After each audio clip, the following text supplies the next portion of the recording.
year ago, my life had collapsed around me. I'd worked myself into exhaustion. My father died suddenly, and my relationships were in turmoil. Little did I know at the time, out of my greatest despair was to come the greatest gift.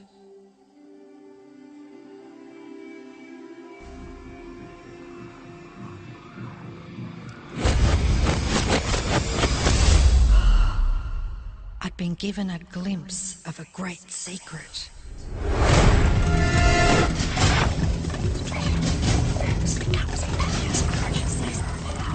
I began tracing the secret back through history.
I couldn't believe all the people who knew this. They were the greatest people in history.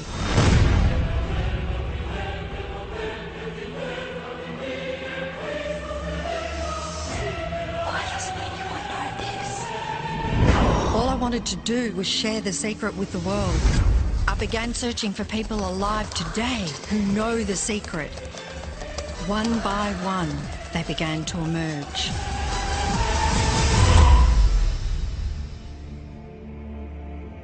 You know, this secret gives you everything you want. Happiness, health, and wealth. You can have, do, or be anything you want. We can have whatever it is that we choose. I don't care how big it is. What kind of a house do you want to live in? Do you want to be a millionaire? What kind of a business do you want to have? Do you want more success? What do you really want?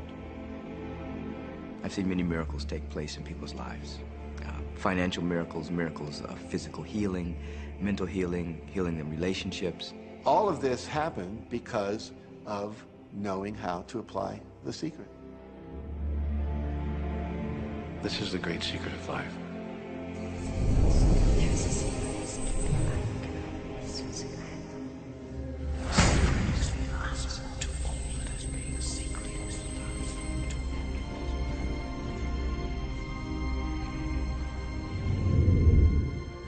You've probably been sitting there wondering, what is the secret? I'll tell you how I have come to understand it. We all work with one infinite power. We all guide ourselves by exactly the same laws. The natural laws of the universe are so precise that we don't even have any difficulty building spaceships. We can send people to the moon, and we can time the landing with the precision of a fraction of a second. I don't care if you're in India, if you're in Australia, New Zealand, Stockholm, or London, or Toronto, or Montreal, or New York. We're all working with one power, one law. It's attraction. The secret is the law of attraction. Everything that's coming into your life, you are attracting into your life. And it's attracted to you by virtue of the images you're holding in your mind. It's what you're thinking. You see, whatever is going on in your mind, you are attracting to you. Now, wise people have always known that. You can go right back to the ancient Babylonians. They've always known this. It's a small, select group of people. Why do you think that 1% of the population earns around 96% of all the money that's being earned? Do you think that's an accident? It's no accident. It's designed that way. They understand something. They understand the secret. And you are being introduced to the secret. The simplest way for me to look at the law of attraction is if I think of myself as a magnet, and I know that a magnet will attract to it. Very basically put, the law of attraction says that like attracts like.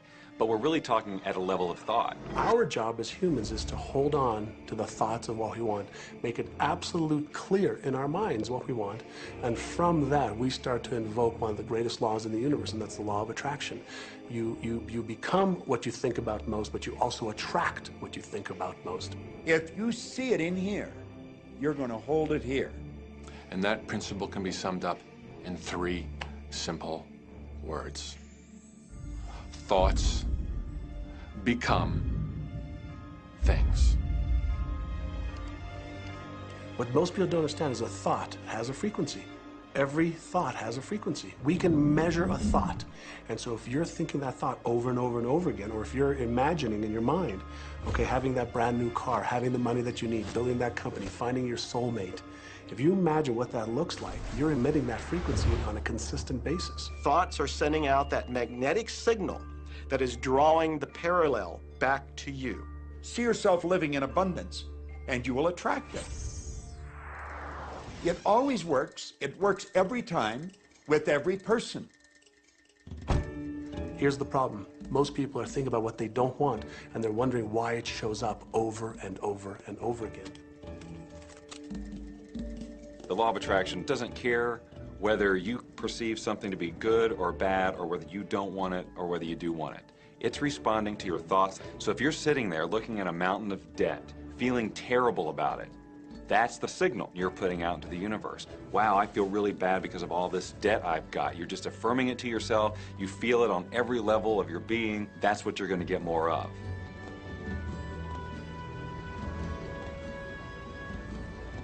So when you're looking at that thing you want and you're saying yes to it, you're activating a thought. And the law of attraction is responding to that thought and bringing you things that match that. But when you are looking at something that you do not want and you shout no at it, you are actually not pushing it away. Instead, you are activating the very thought of what you do not want, and now law of attraction is lining those things up for you also. This is a universe that is based upon attraction. Everything is about attraction. The law of attraction is always working. Whether you believe it or understand it or not, it's always working. You might be thinking about the past or the present or the future, but whether you're remembering or observing or imagining, still in that process you are activating thought. And law of attraction, which is the most powerful law in the universe, is responding to your thought. Creation is always happening. Every time an individual has a thought or a prolonged, chronic way of thinking, they're in the creation process. Something is going to manifest out of those thoughts. Law of attraction says, we'll give you whatever it is you say and focus on. And so if you're complaining about how bad it is, what you're creating is more of how bad it is. Oh, look! I copied that!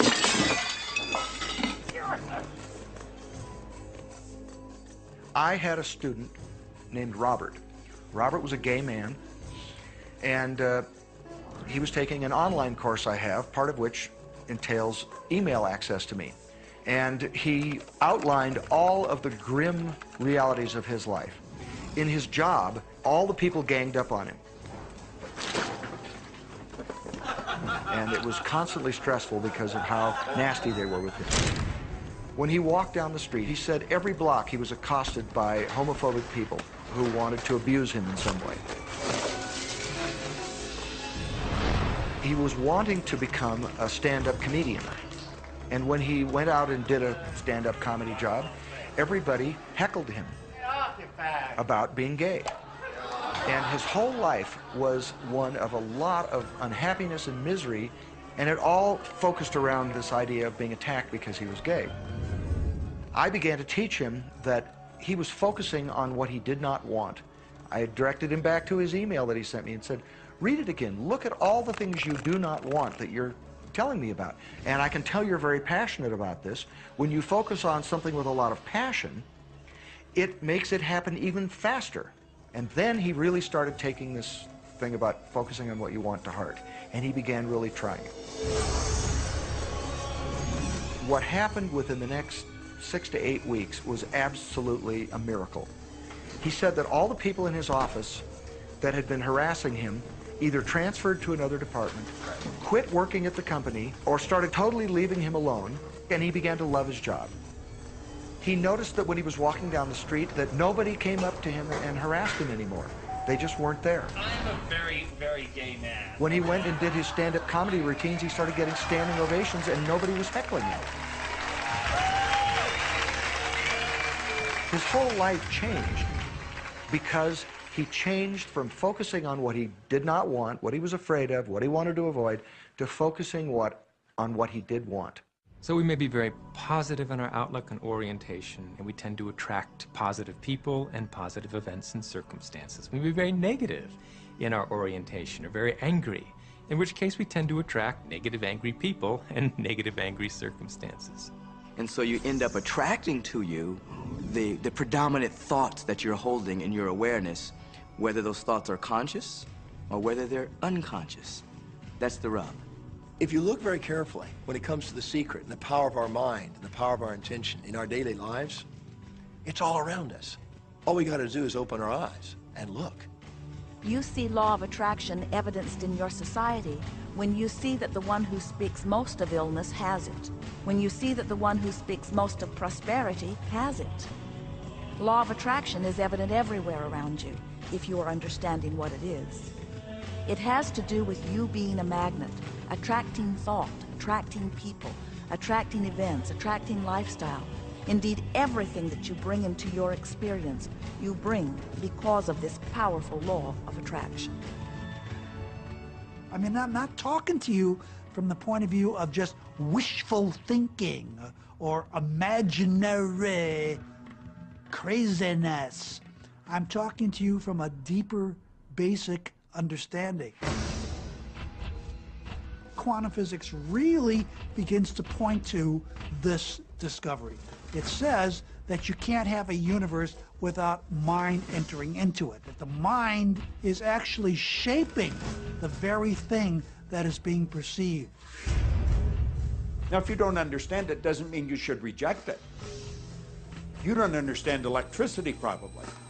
First of all, no one even knows what electricity is, and yet you enjoy the benefits of it. Do you know how it works? I don't know how it works, but I do know this, that you can cook a man's dinner with electricity, and you can also cook the man. People oftentimes, when they begin to understand the great secret, become frightened of all of these negative thoughts that they have. Two things they need to be aware of. One, it has been proven now scientifically that an affirmative thought is hundreds of times more powerful than a negative thought. So that eliminates a degree of worry right there. You live in a reality where there is this buffer of time, and truly that serves you. You're really not wanting to be in an environment where your thoughts manifest immediately.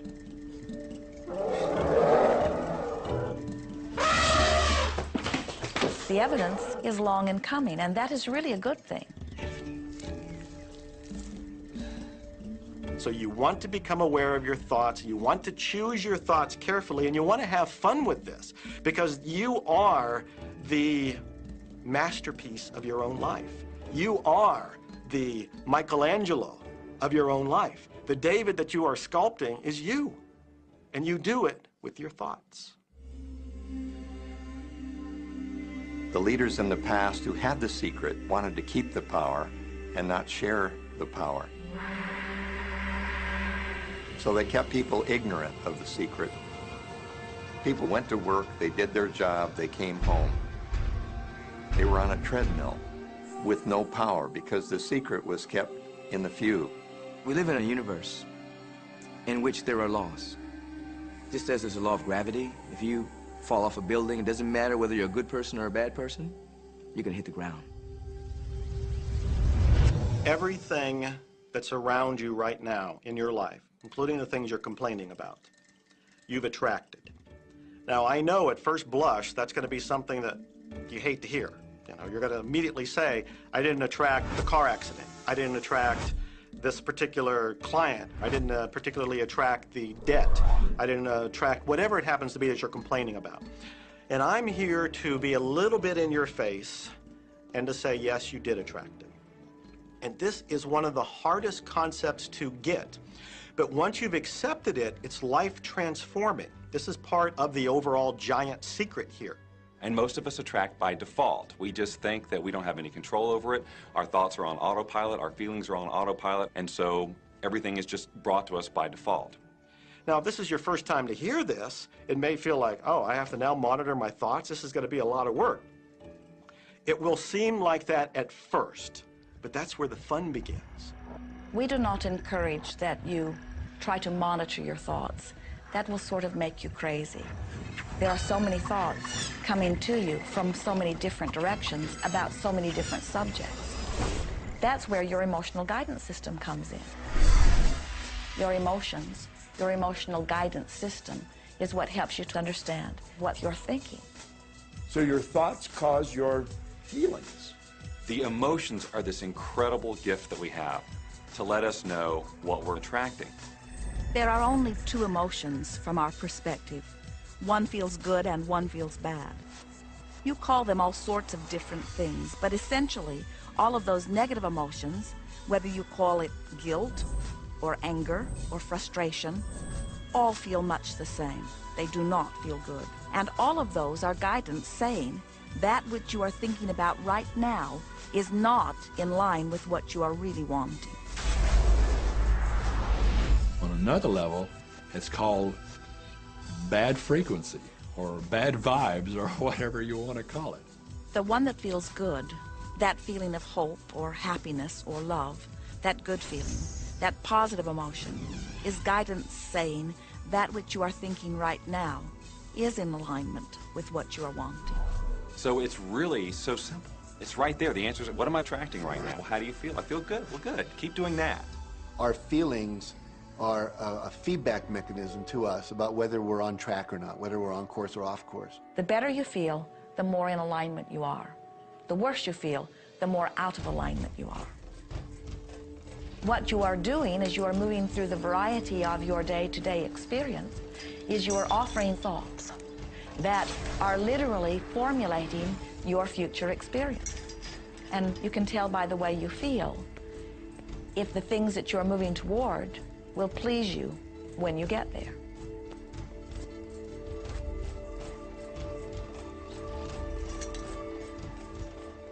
Whatever it is you're feeling is a perfect reflection of what is in the process of becoming. And you're getting exactly what you're feeling about, not so much what you're thinking about. That's why people, if they stub their toe out of bed, they tend to spiral.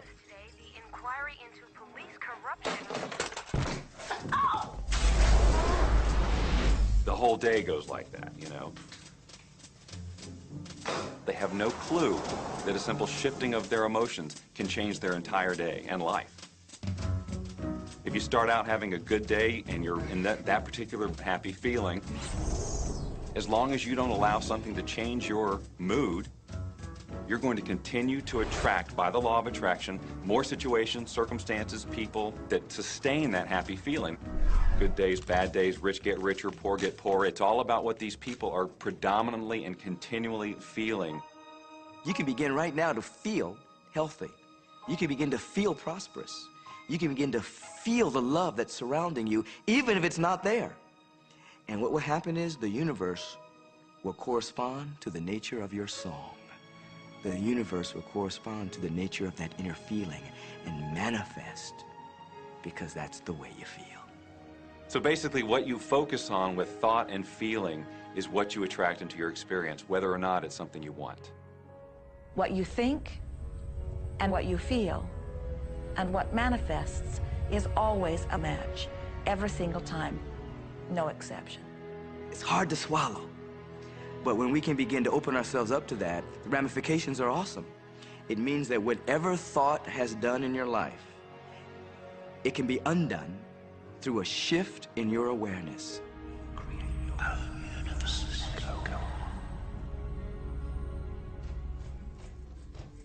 It's really important that you feel good, because this feeling good is what goes out as a signal into the universe and starts to attract more of itself to you.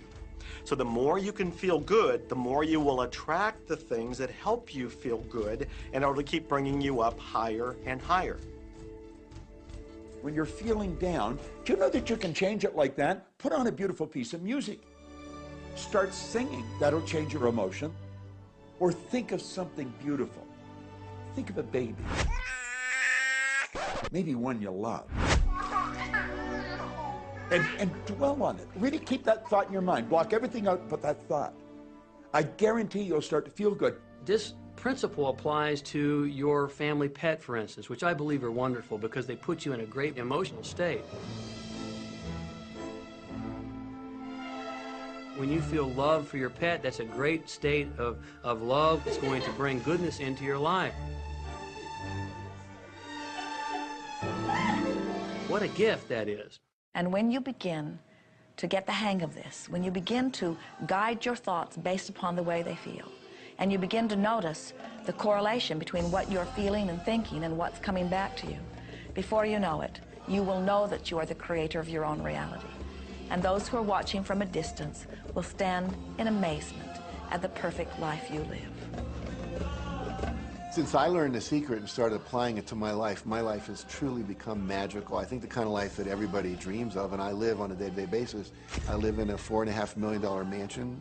I have a wife to die for. I get to vacation in all the fabulous spots of the world. I've climbed mountains, I've explored, I've been on safaris. And all of this happened and continues to happen because of knowing how to apply the secret. Life can be absolutely phenomenal, and it should be, and it will be, when you start using the secret.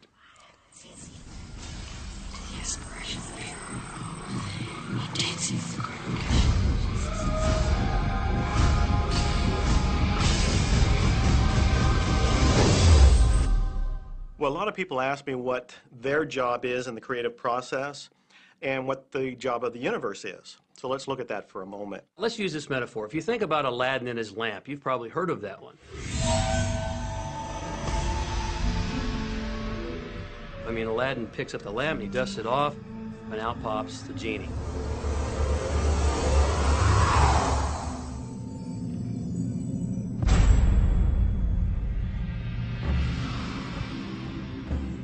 And the genie always says one thing. Your wish is my command. If you trace the story back to its origins, you know, we now think that there's 3 wishes, but if you trace the story back to its origins, there's absolutely no limit whatsoever to the wishes. Think about that one. Now, let's take this metaphor and blow it out and apply it to you in your life. Remember, Aladdin is the one who always asks for what he wants. Then you've got the universe at large, which is this grand genie, and traditions, you know, have called it so many different things. Your holy guardian angel, your higher self. I mean, we could put any label on it, and you choose the one that works best for you. But every tradition has told us there's something bigger than us. And the genie always says one thing. Your wish is my command.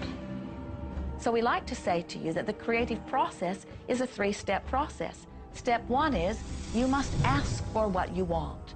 You do not need to use words to ask. In fact, the universe is not even hearing words from you. The universe is responding completely to your thought.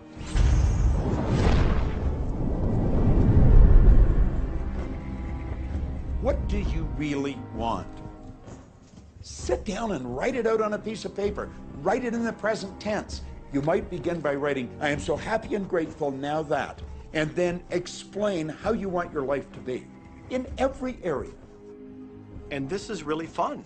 This is like having the universe as your catalog, and you flip through it and you go, well, I'd like to have this experience, and I'd like to have that product, and I'd like to have a person like that. It is you just placing your order with the universe. It's really that easy.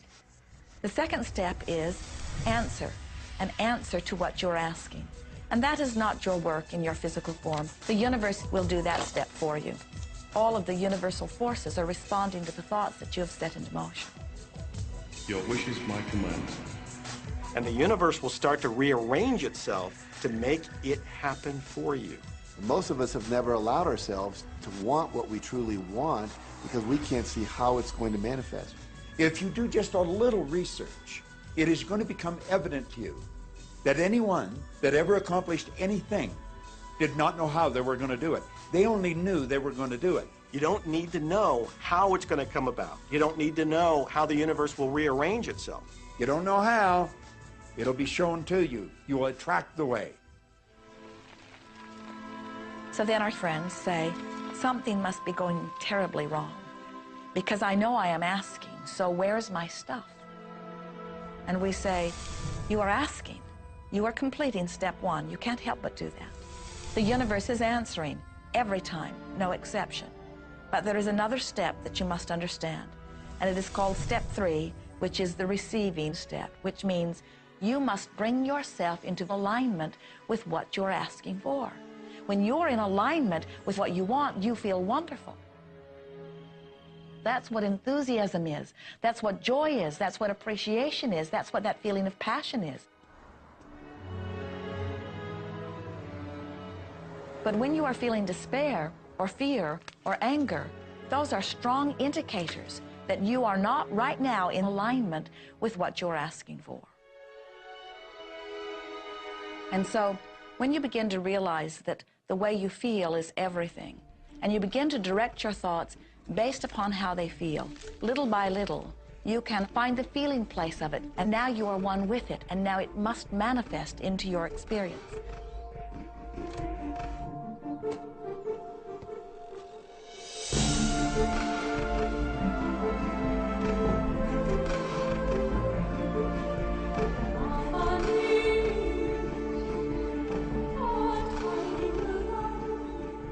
And when you turn that fantasy into a fact, you're in the position to build bigger and better fantasies. And that, my friend, is the creative process. So the law of attraction, the study and practice of the law of attraction is just figuring out what will help you generate the feelings of having it now. Go test drive that car. Go shop for that home. Get in the house. Do whatever you have to do to generate the feelings of having it now and remember them. Whatever you can do to do that will help you to literally attract it. It could be you wake up and it's just there, it's manifest. Or you might get some inspired idea of some action to take. You certainly shouldn't be going, well, I could do it this way, but man, I would hate that, because you're not on the right track if that's the case. Action will sometimes be required, but if you're really doing it in line with what the universe is trying to deliver, it's going to feel joyous, you're going to feel so alive, time will just stop, you could do it all day. The universe likes speed. Don't delay, don't second guess, don't doubt. When the opportunity's there, when the impulse is there, when the intuitive nudge from within is there, act. That's your job. And that's all you have to do. You will attract everything that you require. If it's money you need, you'll attract it. If it's people you need, you'll attract it. If it's a certain book you need, you'll attract it. You've got to pay attention to what you're attracted to. Because as you hold images of what you want, you're going to be attracted to things and they're going to be attracted to you. But it literally moves into physical reality with and through you. And it does that by law. You can start with nothing. And out of nothing, and out of no way, a way will be made. Think of this. A car driving through the night, the headlights only go 100 to 200 feet forward. And you can make it all the way from California to New York driving through the dark because all you have to see is the next 200 feet. And that's how life tends to unfold before us. And if we just trust that the next 200 feet will unfold after that, the next 200 feet will unfold after that, your life will keep unfolding and it will eventually get you to the destination of whatever it is you truly want because you want it.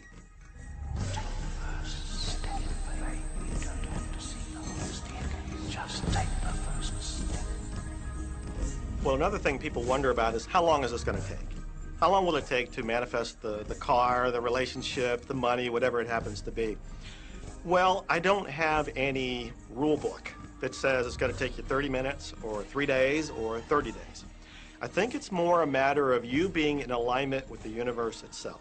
Size it's nothing to the universe. It is no more difficult to attract on a scientific level something that we consider huge to something that we consider infinitesimally small.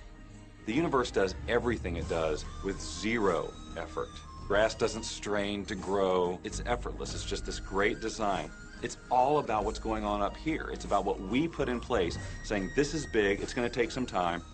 This is small, oh, I'll give it an hour. You know, those are our rules that we define. There are no rules according to the universe. You provide the feelings of having it now, it will respond. Some people have an easier time with little things, and so we sometimes say, well, start with something small, like a cup of coffee. Make it your intention to attract a cup of coffee today. Hold an image of talking to an old friend that you haven't seen for a long time. Somehow or another, somebody's going to start talking to you about that person. That person's going to phone you, or you'll get a letter from them. People are amazed how that I line up car parks, and I've done this right from when I first understood The Secret. I would visualize a car space exactly where I want it, and 95% of the time it would be there for me, and I just pull straight in.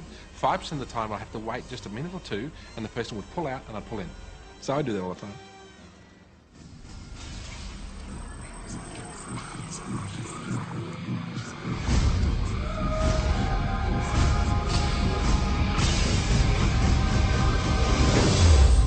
A lot of people feel stuck or in prison or confined by their current circumstances. And I'm trying to point out that whatever your circumstances right now, that is only your current reality. And current reality will begin to change as a result of watching this and beginning to use The Secret. But sometimes it feels like you're stuck because you continue to think the same thoughts over and over again. And so you tend to get the same results over and over again. And the reason is because most people offer the majority of their thought in response to what they are observing. You see, if you're just looking at what is, then you're just thinking about what is. And when you think about what is, law of attraction gives you more of it. And then if you just observe what is, then you're just thinking about what is. And law of attraction gives you more of what is. And then if you just observe, well, we've been over this, haven't we? You have to find a way that you are approaching what is through a different vantage point. Most people look at their current state of affairs and they say, this is who I am. That's not who you are. That's who you were. You see, if you look at your current state of affairs right now, let's say, for instance, that you don't have a lot of money in your bank account, or you don't have the relationship that you want, or your health and fitness isn't up to par. That's not who you are. That's the residual outcome of your past thoughts and actions. So we're constantly living in this residual, if you will, of the thoughts and the actions we've taken in the past. When you look at your current state of affairs and define yourself by that, then you doom yourself to have nothing more than the same in the future. All that we are is the result of what we have thought. Okay, what can you do right now to begin to turn your life around? I'll tell you 2 or 3 things. Start making a list of things to be grateful for. Start with that, because this shifts your energy. It starts to shift your thinking. Where before this exercise, you might be focusing on what you don't have, and you might be focusing on your complaints, and you might be focusing on whatever the problems are. When you do this exercise, you start to go in a different direction. You start to be grateful for all the things that you feel good about. Gratitude is absolutely the way to bring more into your life. Every man knows that when his wife's appreciating him for the little things he does, what does he want to do? He wants to do more. It's always about appreciation. It pulls things in. It attracts support. I've said for many years that whatever we think about and thank about, we bring about. Because that's that feeling that you have to have, you know. And so for me, it's been such a powerful exercise every morning to get up and say thank you. Every morning when my feet hit the floor, thank you. And then I start running through what I'm grateful for as I'm going to brush my teeth and do the things I do in the morning. And I'm not just thinking about them and doing some rote routine, but I'm putting it out there and I'm feeling the feelings of gratitude. Because as soon as you start to feel differently about what you already have, you will start to attract more of the good things, more of the things you can be grateful for. Because you can look around and say, well, look, I don't have the car I want, I don't have the house I want, I don't have the health I want, I don't have the spouse I want. Whoop, back up, back up. Those are all the things you don't want. Focus on what you already have that you're grateful for. And it might be you have the eyes to watch this. It might be the clothes that you have. Yes, you might prefer something else, and you might get something else pretty soon if you start feeling grateful for what you have. I think everybody goes through times when they say, oh man, things aren't working right, or things are going bad, and there were some things going on in my family, and I found a rock. I was just sitting here holding this rock. You might see me carrying around. I found a rock. I stuck it in my pocket, and I said, you know what? Every time I touch this rock, I'm going to think of something that I'm grateful for. And so every morning when I get up in the morning, I pick it up off the dresser, I put it in my pocket, and I go through the things that I'm grateful for. At night, what do? You empty your pocket, and there it is again. And I've had some different experiences with that. I've had some amazing experiences. I had a guy from South Africa, and he saw me drop it. He said, what is that?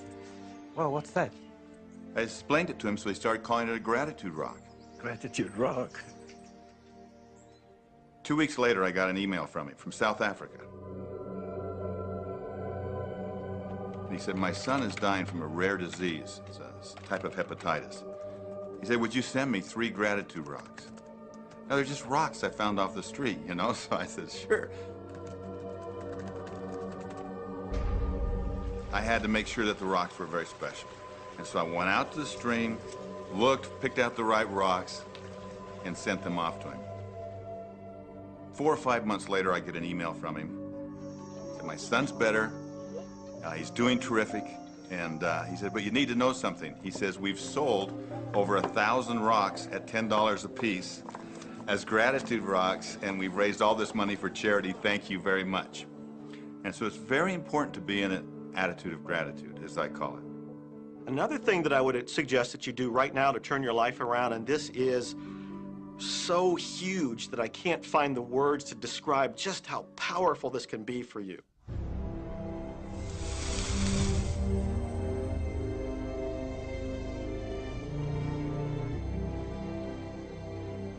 I took the visualization process from the Apollo program and instituted it during the 1980s and 90s into the Olympic program.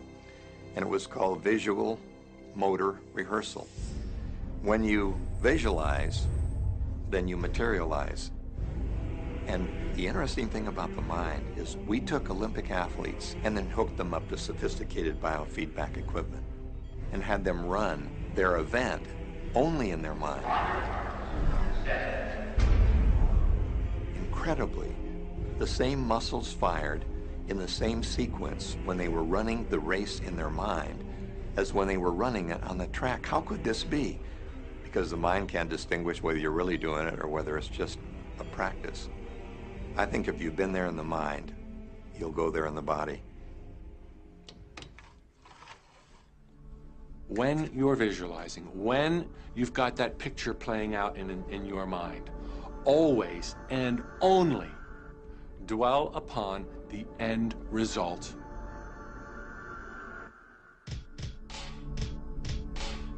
Here's an example. Look at the back of your hands right now. Really, look at the back of your hands. The color of your skin, the freckles, the blood vessels, the rings, the fingernails, the fake fingernails. Take in all those details right before you close your eyes. And then see those hands, your fingers, wrapping around the steering wheel of your brand new car.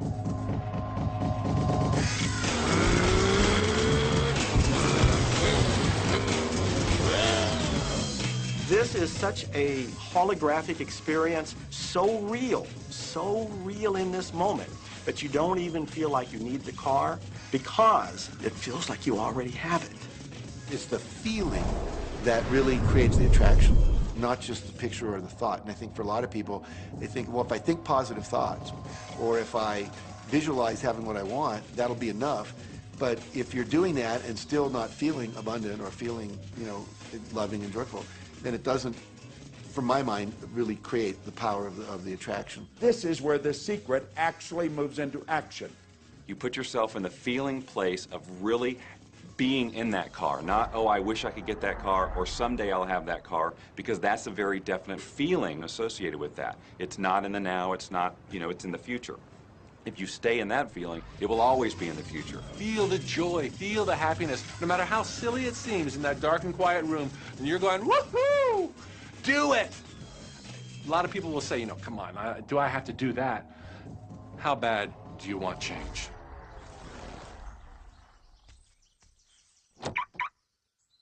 Now that feeling and that inner seeing will begin to be an open doorway through which the power of the universe will begin to express.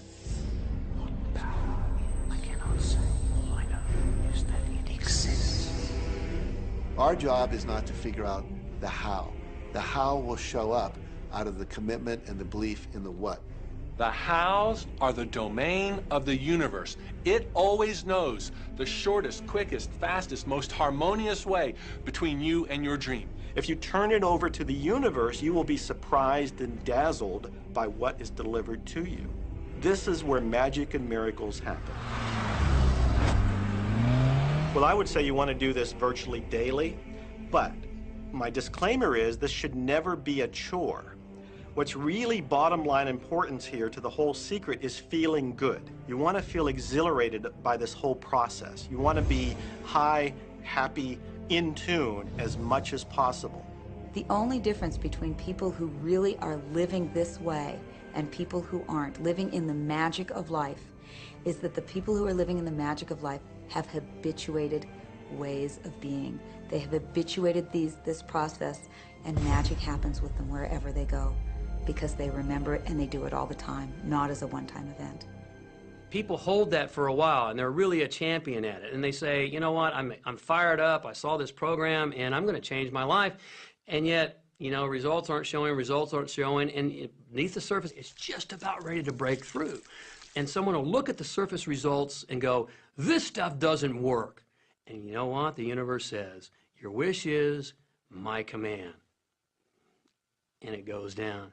You know, knowing the law of attraction, I wanted to really put it to use and to see if it was, you know, what would happen. And in 1995, I started to create something called a vision board, where I take something that I would want to achieve, or something that I want to attract, like a car or a watch or the soulmate of my dreams, and I'd put a picture of what I wanted up on this board called the vision board.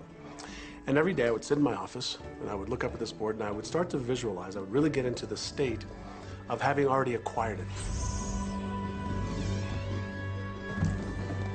I was getting ready to move, as we put all the furniture, all the boxes put into storage. And I made 3 different moves over a period of 5 years. And then I ended up in California and bought this house, renovated it for a year, and then had all the stuff brought from my former home 5 years earlier. One morning, about 7:30 in the morning, my son comes into my office, and one of the boxes that was sealed for 5 years was right at the doorstep. And my son, Keenan, was sitting on the box, banging away at the box. And I said, sweetheart, will you please stop me? I'm doing some work here. And he says, what's in the boxes, Daddy? And I said, well, honey, those are my vision boards. What's a vision board? I said, well, it's where I put all my goals up. I cut them out and I put all my goals up as something that I want to achieve in my life. And of course, at 5.5 years old, he didn't understand it. So I said, sweetie, let me just show you, because that'll be the easiest way to do it. And so I cut the box open. And when I pulled up the vision boards, there was a picture on there of a home that I was visualizing 5 years earlier. And what was shocking to me was we were living in that house, not a house like it. I had bought my dream home, renovated it, and didn't even know it. But I looked at that house, I started to cry because I was just blown away. Why are you crying? Honey, I finally understand how the law of attraction works. I finally understand the power of visualization. I finally understand everything that I've read, everything that I've worked with my whole life, the way I've built companies. It worked for my home as well. And I bought our dream home and didn't even know it. It's the preview of life's attraction. Decide what you want. Believe you can have it. Believe you deserve it. Believe it's possible for you. And then close your eyes every day for several minutes and visualize having what you already want and feeling the feelings of already having it. Come out of that and focus on what you're grateful for already. And really enjoy it, okay? And then go into your day and release it to the universe and trust that the universe will figure out how to manifest it.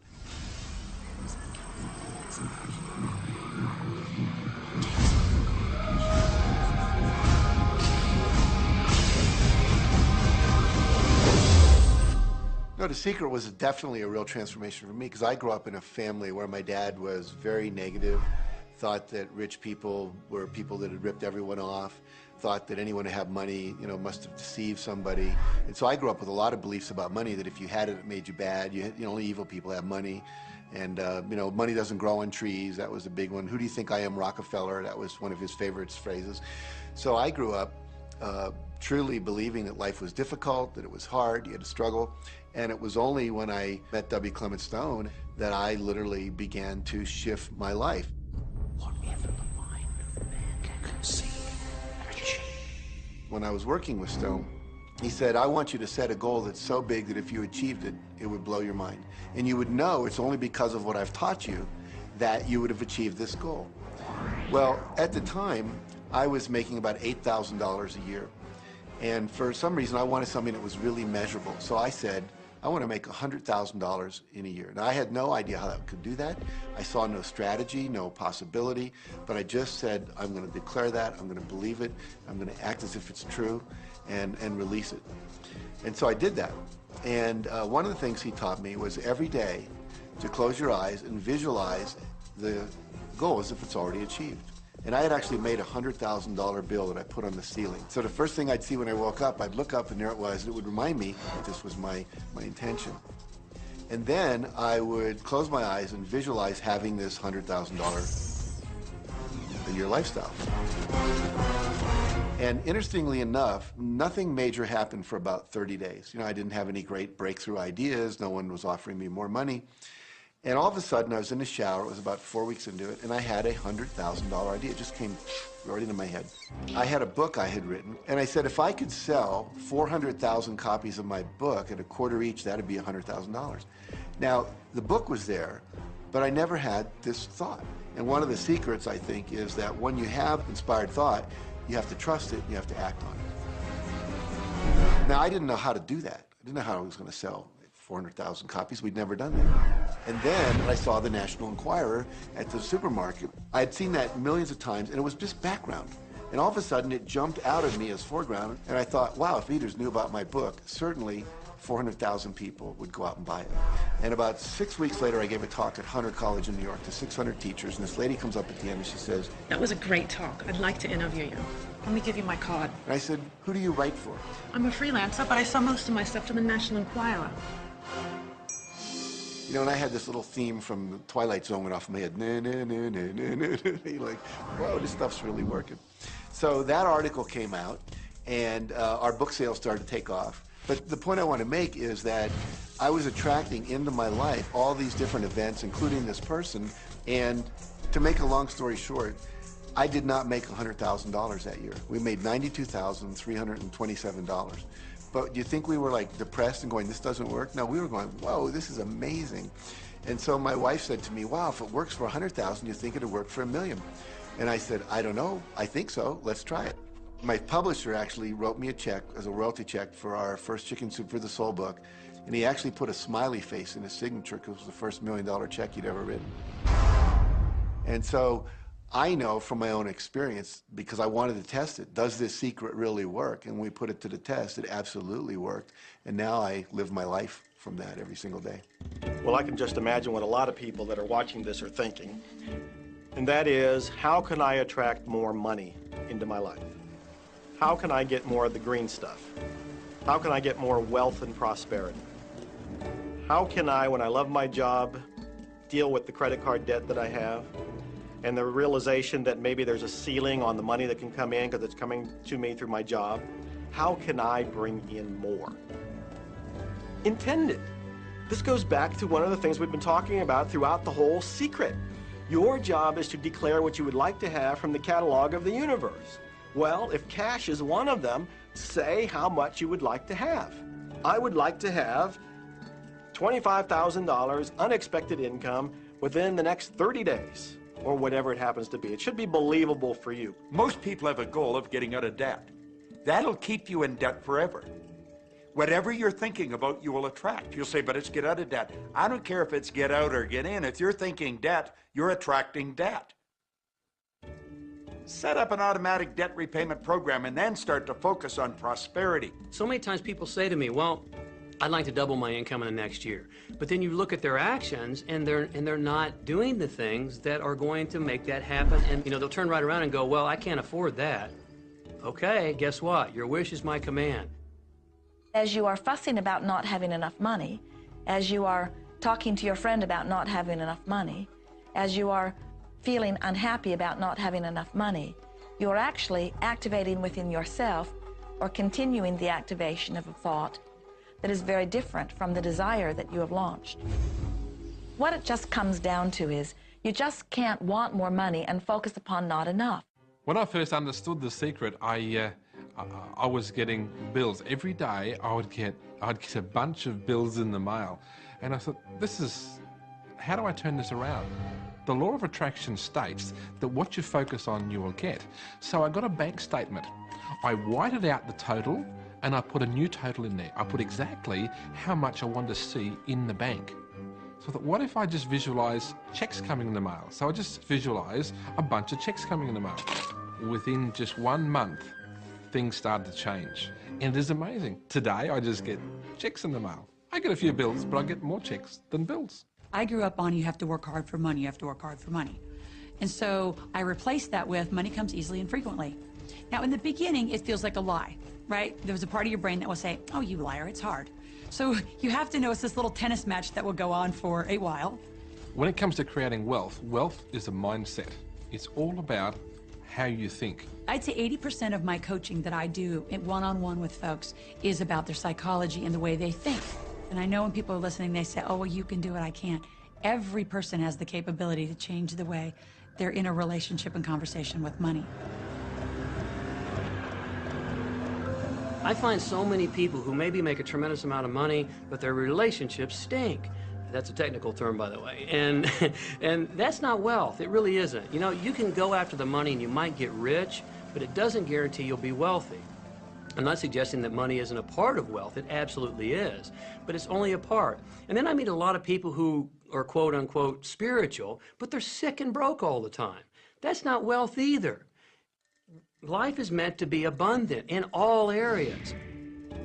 Many people in Western culture are striving for success. They want to have the home, they want their business to work, they want all of these things. But what I found in my research is that having those things certainly doesn't guarantee what we really want, which is happiness. And that's when all those outer things come. They don't come from going after them first to get happiness. It's backwards. You go for the sense of inner joy, of inner peace, of inner vision first, and then all the other things from the outside appear.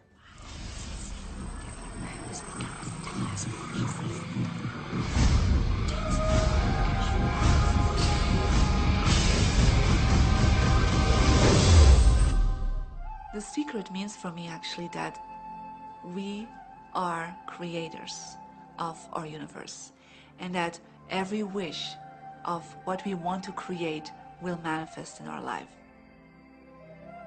Therefore, it's very important what you wish, what your thoughts are, what your feelings are, because it will manifest.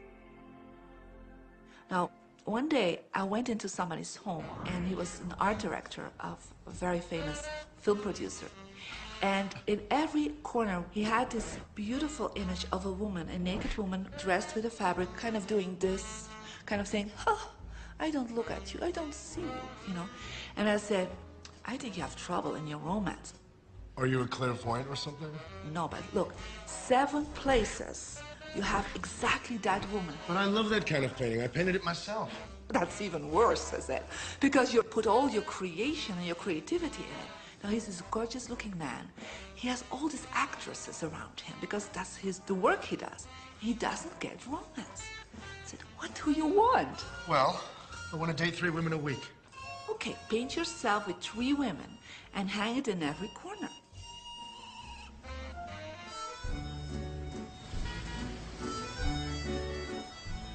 6 months later, see him in Europe and said, how is your love life? Great. They just call me. They all want to date me. Because that's your wish. Now I have like 3 dates a week.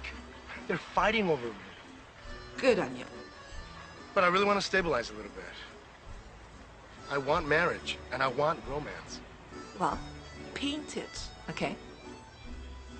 So he painted a beautiful romantic relationship. And a year later, he got married and is very happy. Because he put another wish out. But he wished it in himself for years, but it did not happen. Because his wish could not manifest because the outer level of himself, his house, was just contradicting himself all the time. So if you know this knowledge, you should start playing with it. Inside relationships, it's important to first understand who's coming into the relationship. And I don't mean about your partner, I mean about you. How can you ever expect anyone else to enjoy your company if you don't enjoy your own company?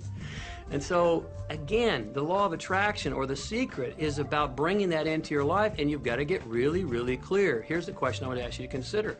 Do you treat yourself the way that you want other people to treat you? You become the solution for you. Don't like, now you owe me and you need to give me more. Instead, give more to yourself. Take time off to give to yourself, in a sense, to fill yourself up to fullness, to where now you can overflow in giving. I got into many relationships expecting my partner to show me my beauty. I needed to see him showing me my beauty because I didn't feel beautiful. Because when I was growing up, my sheroes were Charlie's Angels, or the Bionic Woman, Wonder Woman. And though they were wonderful women, none of them looked like me. It wasn't until I stopped and I fell in love with Lisa, full lips, round hips, mocha skin, afro, that the rest of the world began to fall in love with Lisa. There's something so magnificent about you. I have been studying me for 44 years. I want to kiss myself. Because you're going to get to love yourself. I'm not talking about conceit.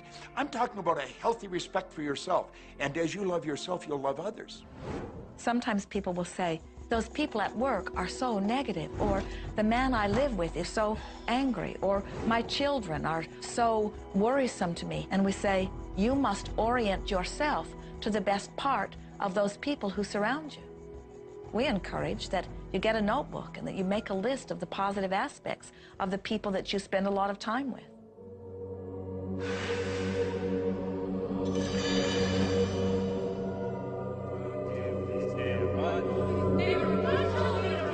There could be someone that you have a terrible experience with, a terrible relationship with. And in the privacy of your own mind, and with quite a bit of work, we will admit, as you focus upon things that you like most, those people will become that mostly to you. And even though you cannot create in their reality, if they are in a mood or an attitude that doesn't match the mood or an attitude that you have about them, they'll zig while you zag. Law of attraction will not put you in the same space together. Your frequencies don't match up. If you knew your potential to feel good, you would ask no one to be different so that you can feel good. You would free yourself of all of that cumbersome impossibility of needing to control the world or control your mate or control your child. You are the only one who creates your reality. For no one else can think for you. No one else can do it. It is only you. Every bit of it you.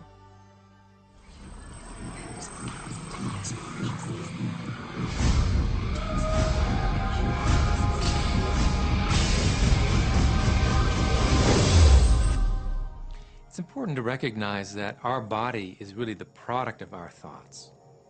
We're beginning to understand in medical science the degree to which the nature of thoughts and emotions actually determines the physical substance and structure and function of our bodies. We've known in the healing arts of a placebo effect. A placebo is something that supposedly has no impact and no effect on the body, like a sugar pill or something. You tell the patient that this is just as effective. And what happens is the placebo has the same effect, if not greater effect, than sometimes the medication is supposed to be designed for that effect. So they found out that the human mind is the biggest factor in the healing arts. more so than sometimes the medication. If somebody is in a situation where they're sick and they have an alternative to try to explore what is in their mind creating it versus using medicine, if it's an acute situation that could bring death to them, then obviously the medicine is a wise thing to do while they explore what the mind is about. So you don't want to negate medicine. Every form of healing has a place. There is only a stream of well-being that flows, you know. It is a stream of pure positive energy. And the universe, all that we know, is abundant with only that. This is a world that is based upon well-being, and well-being dramatically abounds. And when you are allowing that stream to flow in its fullness, you feel very, very good. And when you are pinching it off a bit, you feel not so good.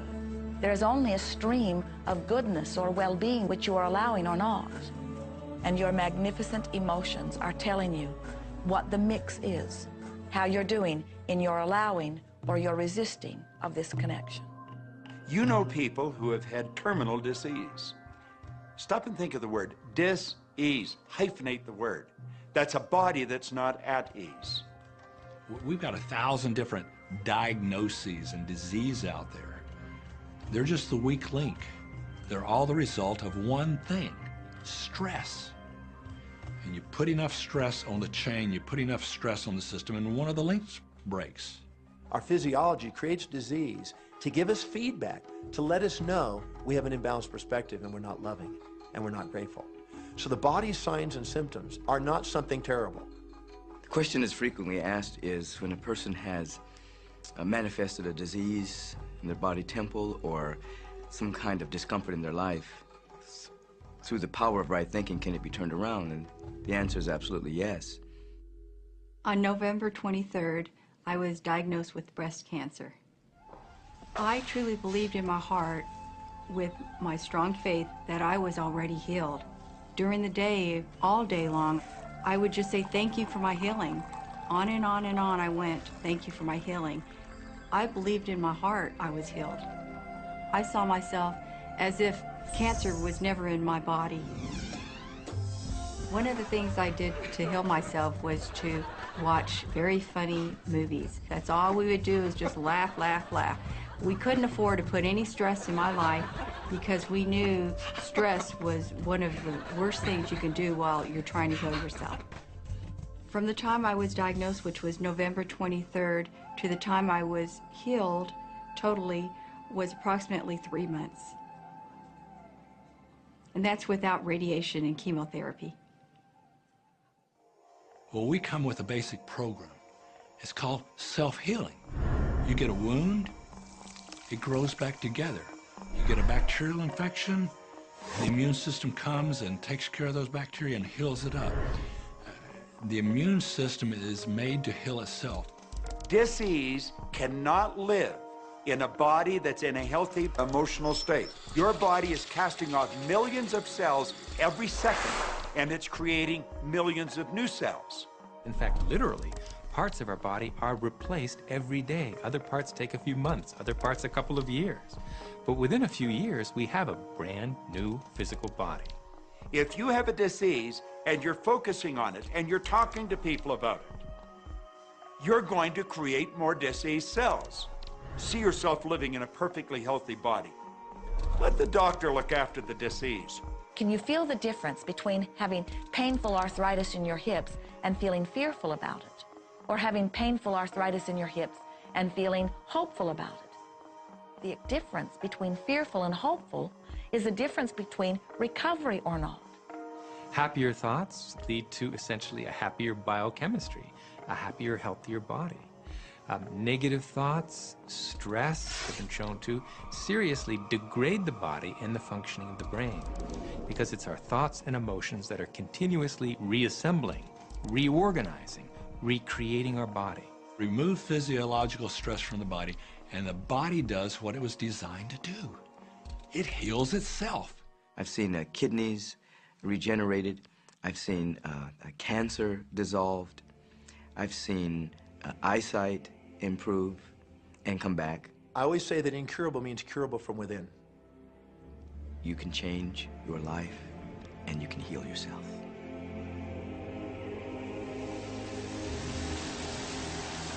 Well, my story begins on March 10, 1981. It really changed my whole life. It was a day I'll never forget. I crashed an airplane.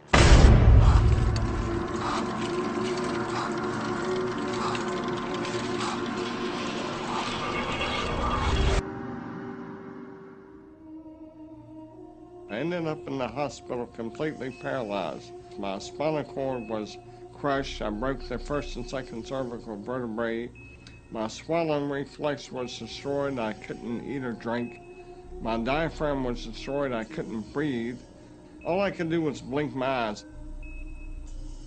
The doctors, of course, said all my life I'd be a vegetable. All I'd do is blink my eyes the rest of my life. That's the picture they saw of me, but it didn't matter what they thought. The main thing was what I thought.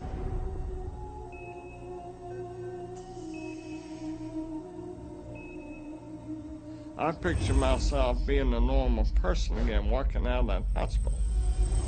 The only thing I had to work with in the hospital was my mind. As long as you have your mind, you can put things back together again.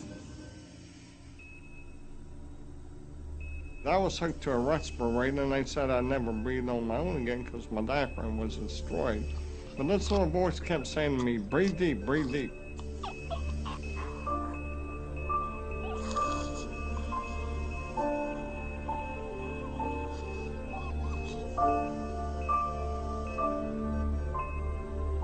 Finally, I was weaned from it. They were at a loss for an explanation. See, I could not afford to allow anything to come in my mind that would distract me from my goal and from my vision.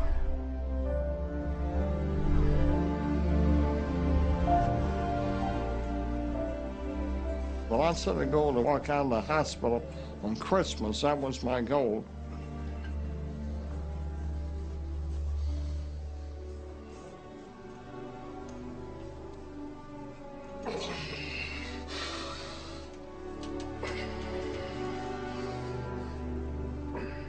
Eight months later, I walked out of the hospital on my own 2 feet.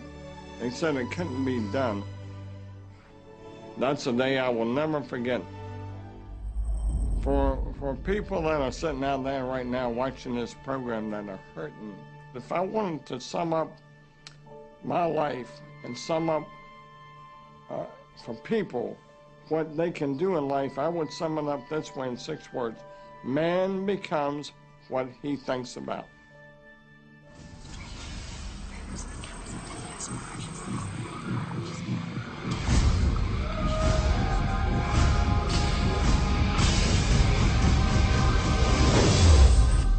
We notice that there are so many people who are living life in a very conditional way. They look out and they see things that are wonderful and they say, yes, we want more of those. We would vote for that. We would support that with our time and energy and money.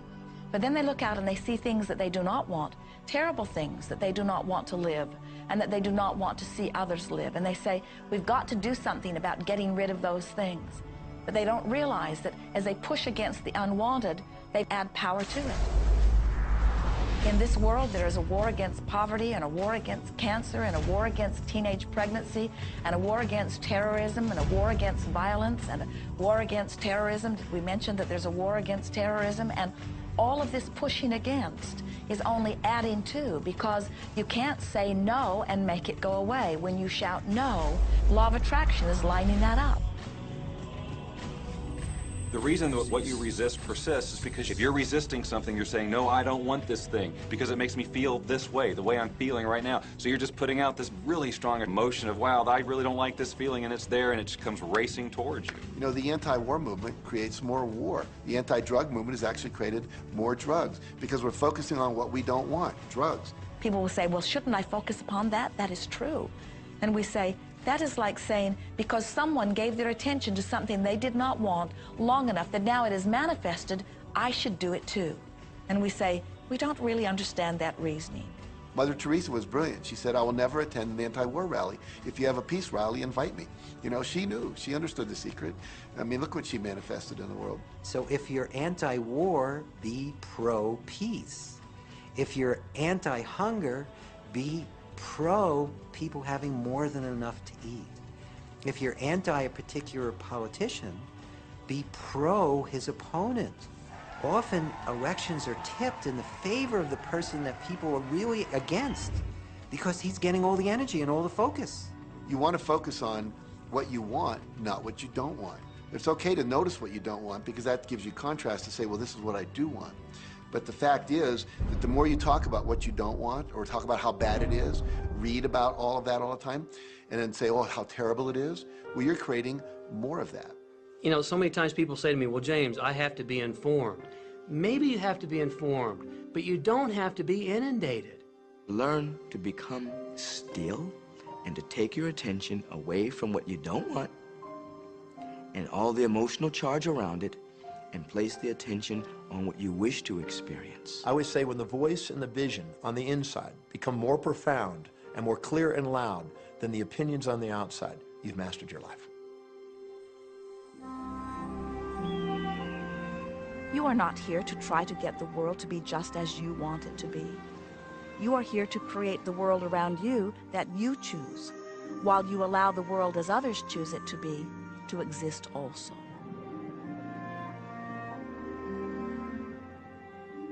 One of the questions I get almost all the time, and it's probably on somebody's mind right now if it's not on yours, and that's the idea that, well, if everybody uses The Secret, and they all treat the universe like a catalog, aren't we going to run out of stuff? Won't everybody just make a run for it and bust the bank? What's beautiful about the teaching of the Great Secret is that there's more than enough to go around for everyone. There is a lie that acts like a virus within the mind of humanity. And that lie is there's not enough good to go around. There's lack, and there's limitation, and there's just not enough. That lie has people living in fear, greed, stinginess, and those thoughts of fear, greed, stinginess, and lack become their experience. So the world has taken a nightmare pill. Now the truth is, there's more than enough good to go around. There's more than enough creative ideas. There's more than enough power. There's more than enough love. There's more than enough joy. All of this begins to come through a mind that is aware of its own infinite nature. Every great teacher who's ever walked the planet has told us that life was meant to be abundant. And so, just when we think that resources are dwindling, we find new resources to achieve the same things. And so even though we say we have lack, it's because we don't open up our vision and see all what's around us. You know, when everybody starts to live from their heart and go for what they want, they don't go for the same things. That's the beauty of this. We don't all want BMWs. We don't all want the same person. We don't all want the same experiences. We don't all want the same clothing. We don't all want fill in the blank. There's enough for everyone. If you believe it, if you can see it, if you act from it, it will show up for you. That's the truth. So let the variety of your reality thrill you as you get to choose from among it those things that you're wanting. And when you see something that you want in your experience, think about it. Find the feeling place of it. Get inside of it. Talk about it and write it down. Write a script about it. Make it your reality by becoming a match to it. And when you see those things that you're not wanting in your experience, do not talk about them. Don't write about them. Don't join groups that worry about them. Don't push against them. Do your best to ignore them. Remove your attention from the things that you do not want while you give your undivided attention to the things that you do want. Most of the leaders in the past missed the great part of the secret, which is empowering and sharing with others. This is the best time to have ever been alive in history. It's the first time we've ever had the power to gain knowledge at our fingertips.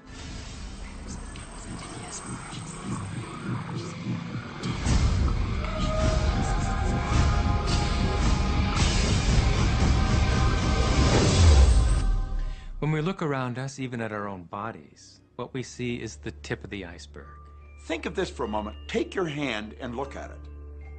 Now, your hand looks solid, but it's really not. If you put it under a proper microscope, you'd see a massive energy vibrating. Everything is made up of the exact same thing, whether it's your hand, whether it's the ocean, or whether it's a star. Everything is energy. And let me help you understand that just a little bit. There's the universe, of course, and our galaxy, and our planet, and then individuals, and then inside of this body are organ systems, and then there's cells, and then there's molecules, and then there's atoms, and then there is energy. So there are a lot of levels to talk about something on, but everything in the universe is energy. I don't care what city you're living in, you've got enough power in your body, potential power, to illuminate the whole city for nearly a week. Most people define themselves by this finite body, but you're not a finite body. I mean, even under a microscope, you're an energy field. Well, what we know about energy is this. You go to a quantum physicist and you say, what creates the world? And he or she will say, energy. Well, describe energy. Okay, it can never be created or destroyed. It's always was, always has been. Everything that ever existed always exists. It's moving into form, through form, and out of form. Okay, great. You go to a theologian and you ask the question, what created the universe? And he or she will say, God. Okay, describe God. Always was and always has been, never can be created or destroyed, all that ever was, always will be, always moving into form, through form, and out of form. You see, it's the same description, just different terminology. And so if you think you're this meat suit running around, think again. You're a spiritual being. You're an energy field operating in a larger energy field. We're all connected. We just don't see it. There isn't an out there and an in here. Everything in the universe is connected. It's just one energy field. You are extensions of source energy, and you are here in these magnificent bodies, but your bodies have distracted you, for the most part, from who you really are. You are source energy. You are eternal beings. You are God force. You are that which you call God. Scripturally, we could say that we are the image and the likeness of God. We could say we are another way that the universe is becoming conscious of itself. We could say that we are the infinite field of unfolding possibility. All of that would be true. Every great tradition has told you that you were created in the image and the likeness of the creative source. That means that you have God potential and power to create your world, and you are. You are. And maybe you've created things to this point that are wonderful and worthy of you, and maybe you haven't. The question I'd ask you to consider is, do the results you have in your life, are they what you really want? And are they worthy of you? If they're not worthy of you, then when would now be the right time to change those? Because you have the power to do that.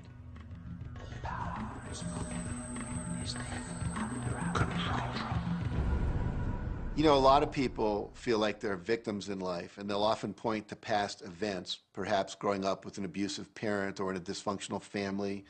And I would add as a parenthesis here that most psychologists believe that about 85% of families are dysfunctional. So it's like all of a sudden you're not so unique. My parents were alcoholics, my dad abused me, my mother divorced him when I was 6. From the age of 13 to 18, I was involved in street gangs. I had a severe motorcycle accident. I was homeless at one point in Dallas. I lived in poverty for 15 years in Houston. When I was a child, I had learning difficulties, and I was considered learning disabled, and I was told I would never read, write, or communicate, never amount to anything, not go very far in life. I mean, that's almost everybody's story in some form or not. So that's just called so what. The real what is, what are you going to do now? What do you choose now? Because you can either keep focusing on that or you can focus on what you want.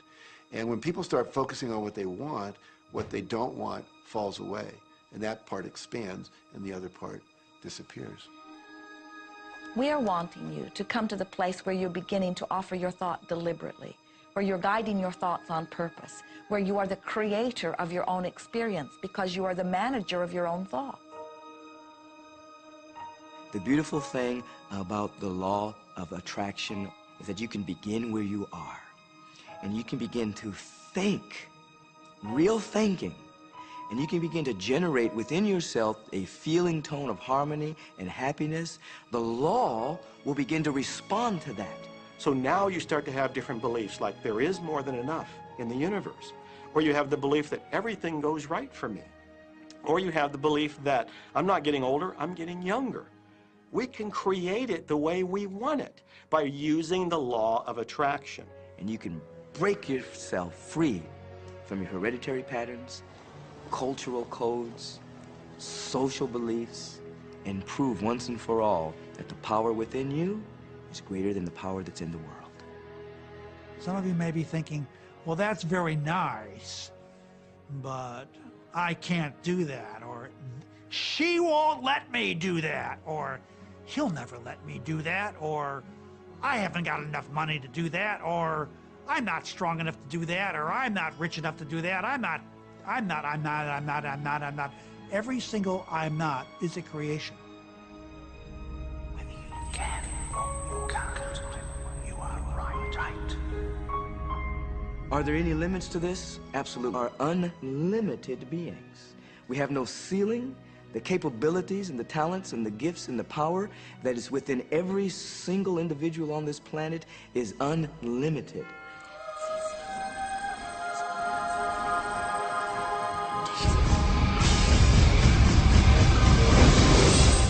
There is no blackboard in the sky on which God has written your purpose, your mission in life.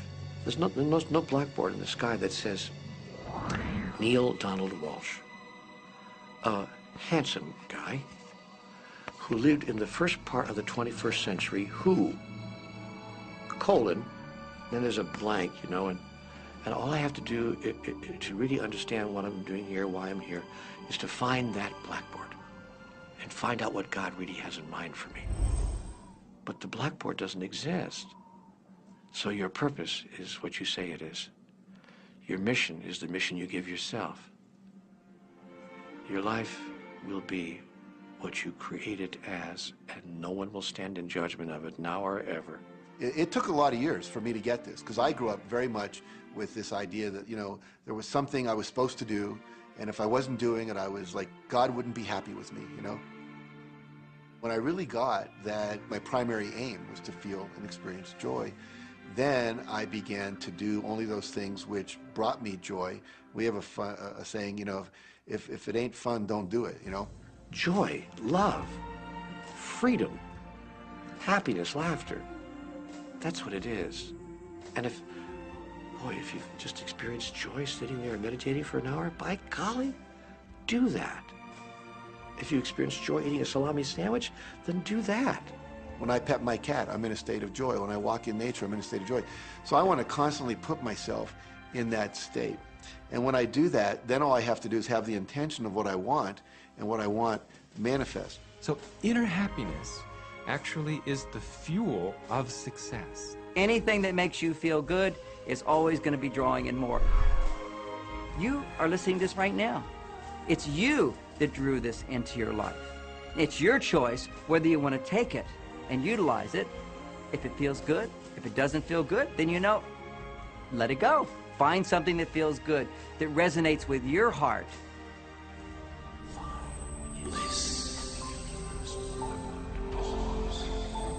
Joseph Campbell said, "Follow your bliss." We think those are the best words we have ever heard spoken from a human tongue.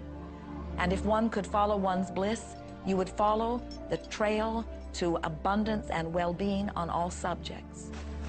Enjoy life with us, because life is phenomenal. It's a magnificent trip. You will live in a different reality, a different life, and people will look at you and say, "What do you do different than me?" Well, the only thing that is different is that you work with the secret. And then you can do and have and be things that people will say that's impossible for you to do and have and be. We're really now moving into a new era. It's the era where the last frontier is not space, as Star Trek would say, but it's going to be mind. I see a future of unbounded potential, unbounded possibilities. Remember, we're using at most 5% of the potential of the human mind. 100% human potential is the result of proper education. So imagine a world where people were using their full mental and emotional potential.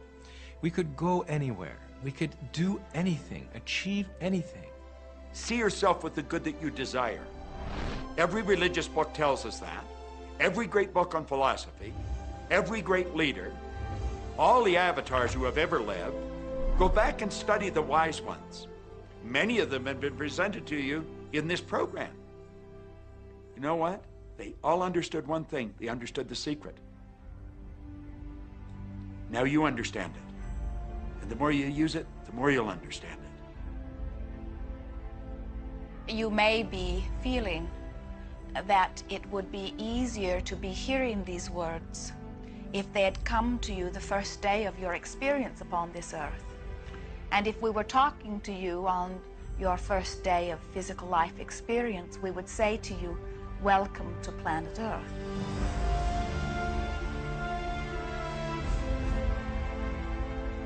There is nothing that you cannot be or do or have. You are a magnificent creator, and you are here by your powerful and deliberate wanting to be here. Go forth, giving thought to what you are wanting, attracting life experience to help you decide what you want. And once you have decided, giving thought only unto that. Most of your time will be spent collecting data that will help you decide what it is you want. But your real work is to decide what you want and then to focus upon it. For it is through focusing upon what you want that you will attract it. That is the process of creating. I believe that you're great, that there's something magnificent about you. Regardless of what has happened to you in your life, regardless of how young or how old you think you might be, the moment you begin to think properly, there's something that is within you, there's power within you that's greater than the world, it will begin to emerge. It will take over your life. It will feed you. It will clothe you. It will guide you, protect you, direct you, sustain your very existence if you let it. Now that is what I know for sure.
Easy about this. Have fun with it. There is nothing you are supposed to do, only that which you want to do.